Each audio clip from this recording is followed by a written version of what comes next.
Ang kwentong ito ay hango sa totoong buhay. Karanasan ito ni Pirig. Taong 1984, Itbayat, Batanes.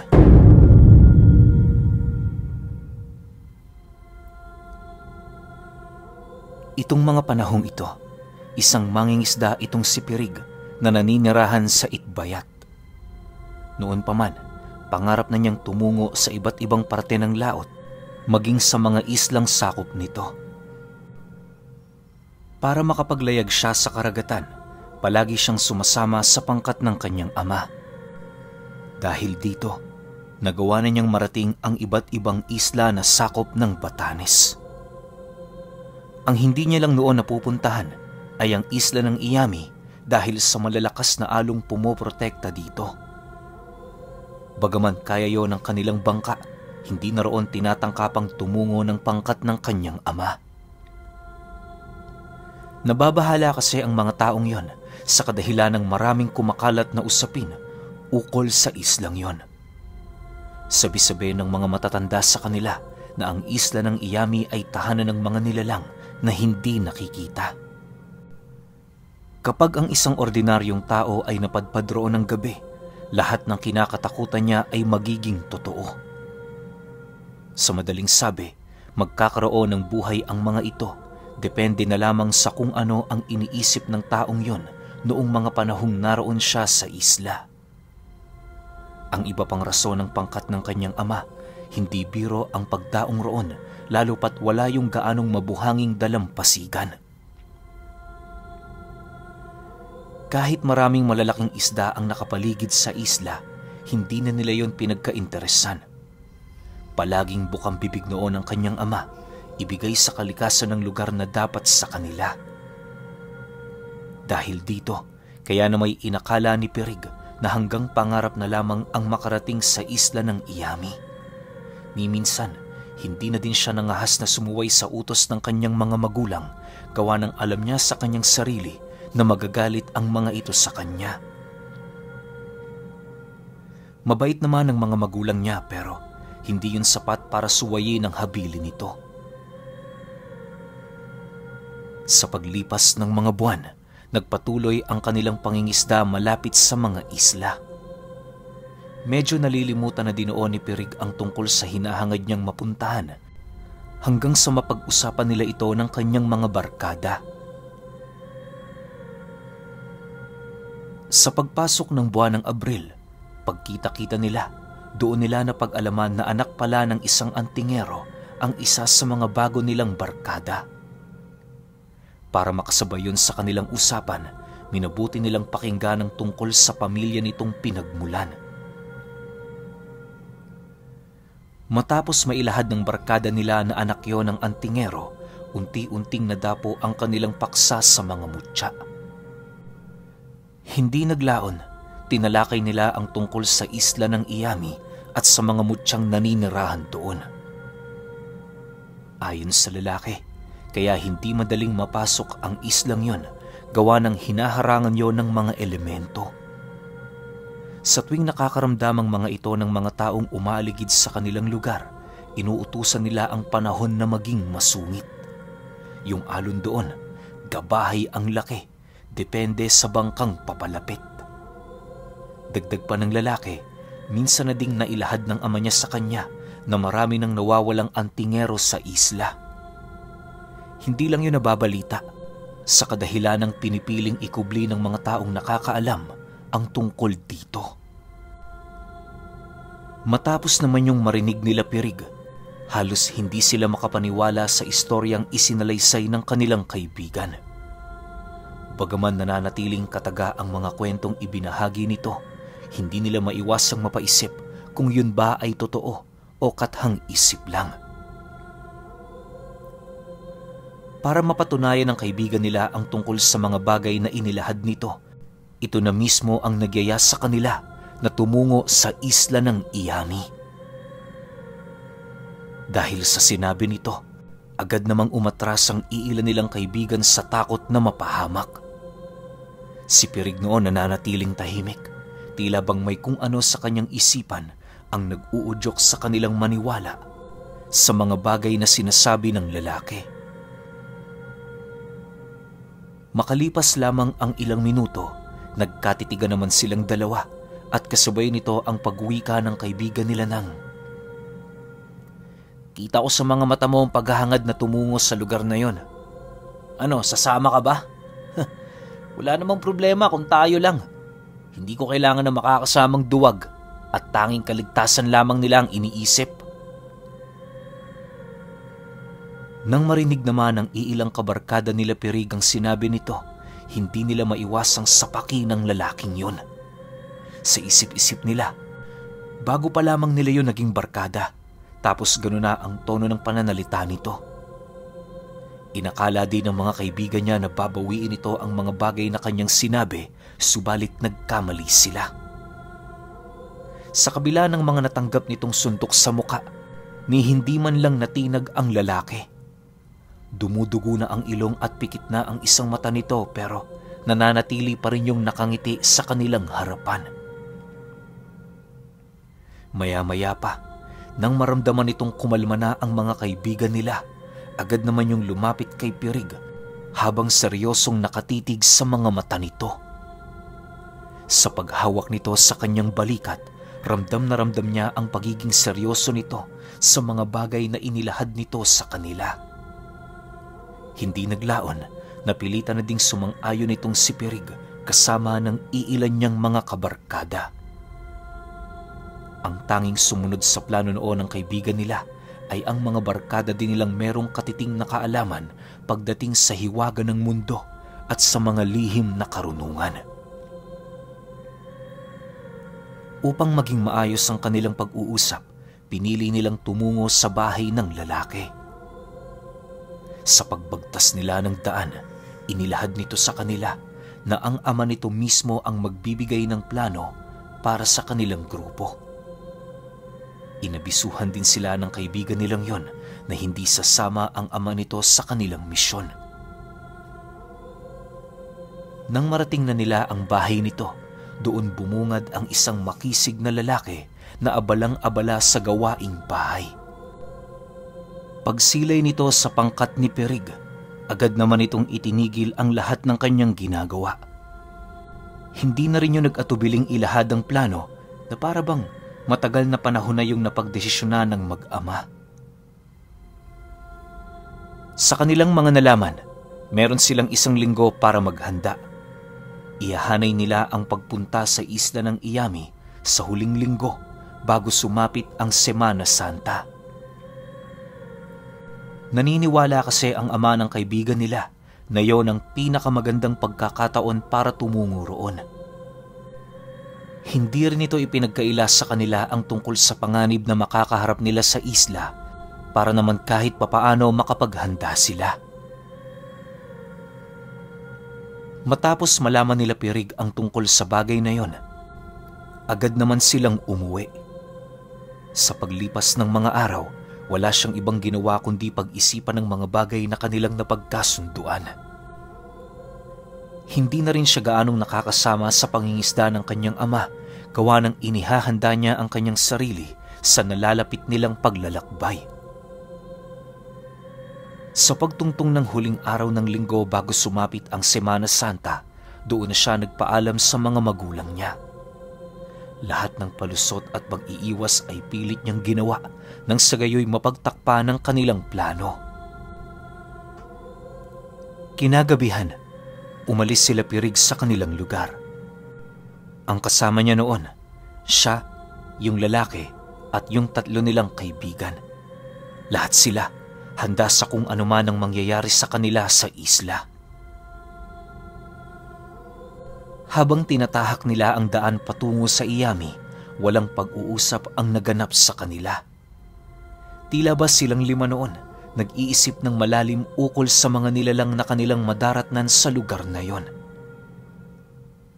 Lumipas pa ang ilang oras, narating na nga nila ang parte ng laot kung saan bumabayo ang malalakas na alon. Yung bangka nila halos malubog na pero dahil sa galing ni Pirig na magmaniobra, kung kaya't nagawa niyang malagpasan ang mga malabahay na alon na humahampas sa kanila. Sa pagtila ng unos at sa pagkalma ng dagat, bumungad sa kanila ang isla ng Iyami na animoy nananatiling tulog sa kalagitnaan ng gabi. Ang pinakatuktok nito, merong isang kakaibang liwanag na parabang parola o bolang apoy. Hindi naman nila yun gaanong pinansin, gawa ng masyado yung malayo sa kanilang kinaroroonan. Makalipas lamang ang ilang minuto, nang marating na nila ang malalim na parte ng dalampasigan, doon na sila nagsilanguyan. Iniwan nila ang bangka nila na merong pampabigat, nang sa gayoy hindi yun mawasak ng mga bato. Pagdating nila sa dalampasigan, mariin namang inihabili ng kasama nila na huwag silang mag-iisip ng kung ano-ano sa lugar. Hanggat maaari, iwasan din nilang gumawa ng kahit na anong ingay nang sa gayoy hindi magising ang mga nilalang na natutulog roon. Matapos yung mailahad ng kanilang kasama, doon na nila ipinagpatuloy ang kanilang paglalakad. Sa pagbagtas nila ng daan, halos manlaki naman ang mga mata ni Pirig nang makasilay siya ng mga kakaibang bulaklak sa paligid. Marami din siyang nasisilayang hayop doon, kagaya ng mga dagang may suot na sombrero. May mga aso din siyang nakikitang may 6 na mga paa na siya namang bahagyang nagbigay ng takot sa kanya. Sa ilang minutong paglalakad nila sa lugar, naging maayos naman ang lahat. Yung mga kasama nila, nanatiling kalmado at blanko ang pag-iisip. Akala ni Pirig, mararating nila ng ligtas ang lugar na kanilang pupuntahan, pero bago pa man sila makapasok sa loob ng kakahuyan, bigla namang sumigaw ang isa nilang kasama na para bang meron yung nasilayang nakakatakot na nilalang. Pagtakbo nito papalayo sa kanila, nasipat nila Pirig ang iilang mga kahoy na dahan-dahang nagwawangis tao. Hindi niya mawari kung ano ang mga ito, pero pagtayo ng mga nilalang na yon, doon sumambulat sa kanila ang 5 taong hubot-hubad at merong nanlilisik na mga mata. Sa paglapit nila sa kanilang kasamang patuloy pa ring sumisigaw, bigla naman yung sinapak ng kaibigan nila at kasabay nito ang pagtatanong nito ng, "Ano bang nangyayari sa'yo? Ba't ka sumisigaw? Sabihin mo, anong nasa isip mo?" Nang marinig naman yon ng kanilang kaibigan, tanging panlalaki lang naman ang mata ang nagawa nito habang sumasagot dito ng, "Aswang! Nakakita ako ng mga aswang! Umalis na tayo rito! Pakiusap! Papatayin nila tayo!" Matapos yung marinig nila Pirig, doon nila nakumpirma na ang mga nilalang na lumitaw sa harapan nila ay ang mga naisip na nilalang ng kaibigan nila. Yung barkada nilang nagdala sa kanila sa isla, panay na ang pagmumura, gawa ng hindi nito maisip kung ano ba ang naging kulang sa kanilang paghahanda. Sinubukan din itong itama ang pagkakamali ng kaibigan nila, pero huli na ang lahat. Sa pagbigkas nito ng mga buhay na kataga, agad naman yung sinugod ng 2 aswang at kasabay nito ang mabilisang pagbao ng kuko ng mga nilalang sa kanilang kaibigan. Sa sobrang bilis ng mga pangyayari, wala na yung nagawa kundi ang mapatitig na lamang sa katawan niya kung saan unti-unting lumalabas ang kanyang dugo. Dahil sa pangyayaring yon, kaya na may napilitan ng tumakbo papalayo itong sila Pirig. Hindi na rin nila noon maiwasang sumigaw sa kadahilan ng tuluyan ng sinakop ng takot ang kanilang mga katawan. Makalipas lamang ang ilang minuto, napadpad sila sa mabatong dalampasigan ng isla. Wala na din sila noong dalang sulo, kaya na may tanging liwanag na lamang ng buwan ang inaasahan nila. Maya-maya pa, sa hindi inaasahang pangyayari, muli na naman silang nakarinig ng mga kakaibang ingay sa paligid. May iyak ng bata, pag-alulong ng aso, atungal ng manananggal at iba't ibang uri ng tunog. na halos ikabaliw na nila. Ang labis pa noong nagbigay takot kay Pirig ay noong makasilay siya ng isang napakalapad na pakpak na dumaan sa itaas nila.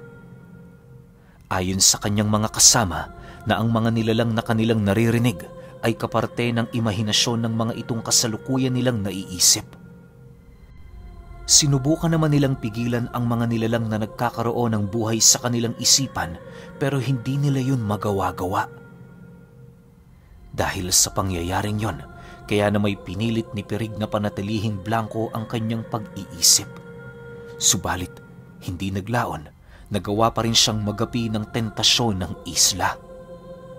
Sa isang iglap, pumasok sa kanyang isipan ang namatay nilang kaibigan na dahan-dahang bumabangon sa lugar na kinahimlayan nito. Pagtitig nito sa kanya, bigla namang napaatras itong si Pirig nang masipat niya doong susunggab na yon sa kinaroroonan niya. Walang sabi-sabi, agad naman siyang nagpasya na bumalik na sa bangka na sinakyan nila. Yun na lamang ang naisip niyang paraan para tuluyang makaalis ng ligtas sa isla pero matapos niya itong mabahagi sa mga kasama niya, tila bang hindi yun sumang-ayon na para bang may kung anong bagay na sumasalansang sa kanilang mga isipan. Hindi mawari ni Pirig pero pakiramdam niya ayaw umalis ng mga ito nang hindi nakakakuha ng mutya. Maya-maya pa, sa hindi inaasahang pagkakataon, nasipat niya ang isa sa mga kaibigan niya na merong itinuturong bagay di kalayuan sa kakahuyan. Pirig, tingnan mo. Mutya yun, hindi ba? Kumuha lang tayo ng tig-iisa tapos umalis na tayo rito. Sige na, pumayag ka na. Isipin mo, isang beses lang tong mangyayari sa ating buhay. Uuwi ka ba na wala man lang dala? Uwi ka ng kaibigan niya. Dahil sa sinabi nito, pilit naman siyang nanindigan sa kanyang pasya. Inabisuhan niya ang mga kasama niya na kung tutuloy pa rin sila sa pagkuha ng mutya, sila na lang ang gumawa. Ayaw niyang isugal ang buhay niya, gawa ng naiisip niya ang magiging reaksyon ng mga magulang niya kapag mamatay siya sa isla na wala yung kaide-ideya. Mas ninais pa ni Pirig na iligtas ang kanyang buhay kaysa magkaroon ng abilidad na hindi pa nila hawak. Naniniwala din siyang malakas ang posibilidad na maaaring mapaslang ang iilan sa kanyang mga kaibigan kung ipipilit nito ang kanilang nais na sugal sa pagitan ng kapangyarihan at buhay. Bagaman tutol siya sa nais ng mga ito, wala na siyang nagawa kundi yon ay hayaan. Labag man sa loob niyang makita ang mga itong tumatakbo patungo sa looban ng kakahuyan, wala siyang magagawa sapagkat pasya nila yon. Bago pa man yun tuluyang makalayo sa kanya, inilahad niya dito na maghihintay siya ng ilang minuto sa bangka. Hindi niya rin ipinangako roon na hindi siya aalis sa isla kapag wala pa ang mga ito, gawa ng masyado nang mapanganib ang sitwasyon nilang kinakaharap. Matapos naman itong marinig ng tatlo niyang kaibigan, tumangulang naman yon habang sumasagot sa kanya ang isa sa mga ito ng, "Sige, Pirig, kapag may nangyari sa amin, umalis ka na dito. Ginusto namin to, kaya hindi mo kasalanan kung kami man ay mamatay. Ang pagiging ganid namin ang tumapos sa aming mga buhay." Sa tono ng pananalita nito, tila bang inaasahan na ng kaibigan niyang yon na hindi sila makakaligtas sa isla. Pilit pa yung pinigilan ni Pirig pero hinawakan na ng kaibigan niyang yon ang maaaring mangyari sa mga kasama nilang ganid sa mutya. Sa pag-alis ng mga ito, dali-dali naman siyang tumakbo patungo sa dagat. Habang binabagtas niya noon ang daan, ramdam na ramdam niya ang pagkumpas ng malalapad na pakpak sa itaas niya. Dala ng takot, hindi na niya sinubukan pang yon ay lingunin. Gawa ng baka pagsipat niya doon, mas lalo lang siyang habulin ng nilalang. Sa pagtalo niya sa dagat, mabilisan naman siyang sumisid patungo sa kanilang bangka. Halos wala siya noong makita pero pilit siyang lumalangoy patungo sa malalim na parte ng dagat. May mga pagkakataong nakakaramdam siya ng mga kamay na humahawak sa kanyang mga binti, subalit hindi na lamang niya yun pinapansin. Hanggat maaari, iniiwasan din ni Pirig na mag-isip ng kung ano-ano sa takot na baka yun ay magkatotoo. Ang tanging pinapayagan lamang niya na pumasok sa kanyang isipan ay ang mga memorya niya na merong kinalaman sa kanyang pamilya. Labis-labis dinoon ang kanyang panalangin na huwag siyang makasilay ng mga pangitain na merong kinalaman sa mga nilalang na may kaugnayan sa dagat. Kung magkataon kasing pumasok yon sa kanyang isip, paniguradong kukuyugin siya ng mga ito bago pa man niya marating ang bangka. Sa pagpapatuloy ng kanyang paglalangoy, halos magkanda bungi-bungi na ang kanyang nguso dahil sa pagsayad niya sa pinakailalim na parte ng dagat. Pag-ahon niya sa itaas, doon niya nasilayan ang bangka na siya namang nagbigay ng ngiti sa kanyang labi. Dali-dali siya doong umakyat, mabilisang iniahon ng angkla at kalmadong naghihintay sa kanyang mga kasama. Habang umiikot ang paningin ni Pirig sa isla, halos wala siyang ibang nakita kundi ang mga puno na animoy sumasayaw dahil sa malakas na ihip ng hangin. Kahit saang parte din siya sumilay sa lugar, nakapagtatakang wala siyang makitang bagay na maaaring magbigay ng palatandaan sa kinaroroonan ng kanyang mga kaibigan. Lumipas pa ang kalahating oras, tanging katahimikan lang ang bumalot kay Pirig. Yung mga tinig na kani-kanina niyang naririnig, naglaho na din na parang bula. Maya-maya pa, bigla namang nabaling sa gilid na parte ng isla ang kanyang paningin nang makasilay siya doon ng sulong hawak-hawak ng isa sa mga kaibigan niya.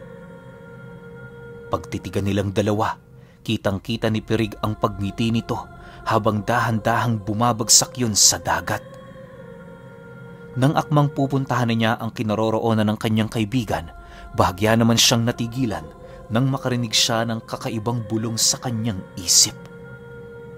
Pagsilay niya sa paligid ng bangka, doon sumambulat sa kanya ang isang aninong merong mapupulang mga mata. May sungay ang nilalang na yon at meron itong napakahabang pakpak na tumatagos sa mga kahoy ng bangka niya. Paglapit ng nilalang sa kanya, nilaway-lawayan nito ang kanyang pagmumuka at kasabay nito ang pagwika nito sa kanya ng, "Huwag mo nang balikan ang taong yon. Hindi mo na din naman siya madadala ng ligtas sa lugar ninyo. Kapag sinuway mo ang babala ko, ako mismo ang papatay sa iyo. Bilang isa sa mga bantay ng isla, may kapangyarihan akong paalisin ka o patayin ka. Sa puntong ito, pinahihintulutan kitang umalis ng ikaw lang mag-isa. Sige na, sagwan!" Dagdag pa ng nilalang, ang hindi pagiging ganid ng kapangyarihan ni Pirig ang nagligtas sa kanya. Yun din ang naging rason nito kung bakit hinayaan siya nitong mabuhay at makaalis sa lugar na yon. Mariin ding inilahad ng nilalang sa kanya ipagsabi ang tungkol sa mga nalaman niya upang kusang layuan ng mga tao ang kaharian nila. Sa paglayo ni Pirig sa lugar, unti-unti namang naglaho ang nilalang na yon. Nakasama niya ito ng ilang kilometro papalayo sa isla ng Iyami na nakaupo lamang sa pinakadulong parte ng bangka.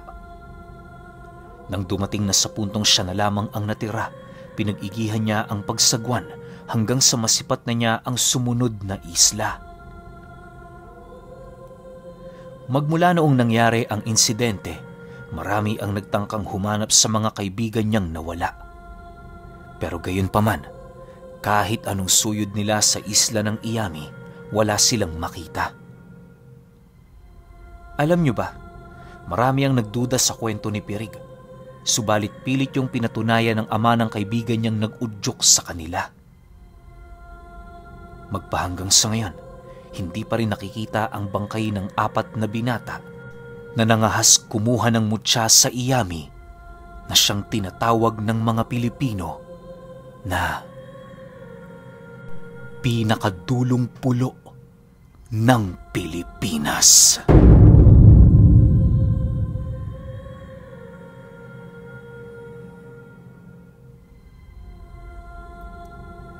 Okay, opinyon ko sa kwento. Alam nyo ba na sobrang layo na ng Iami, yung isla ng Iami? Di ko lang alam kung Thailand ba o Taiwan. Basta kiniklaim nila na kanila yan eh. Pero atin talaga yan, yung isla ng Iami na yan. Alam ko konti pa lang na tao nakakapunta dyan, parang bilang na bilang pa lang sa mga kamay. Kasi nga, unang-una, walang dadaungan yung bangka nyo kasi puro bato yung paligid niyan. Tapos sobrang lalaki talaga ng alon. Legit yun yung sinasabi dito sa kwento na halos laki ng bahay. Siguro di man ganun kalaki pero sobrang lakas ng hampas ng alon dyan na pwede kang tangayin tapos ipapalo ka sa mababatong parte ng isla, matik patay ka o sira yung bangka mo. Pero nagustuhan ko lang dito sa kwento, yung medyo bawas-bawasan nga natin yung pagiging ganid natin sa mga bagay na gusto natin na magpapagaan sa mga buhay natin. Yun lang yung pinaka nakita kong kwento, pinaka-aral ng kwento na to, which is sobrang ganda. Parang ginawang example lang yung isla ng Iami pero nangyayari talaga to sa totoong buhay. Pero kayo, kung may opinyon kayo sa kwentong ito, comment nyo lang sa baba. Yun lang, hanggang sa susunod na kwento. Salamat.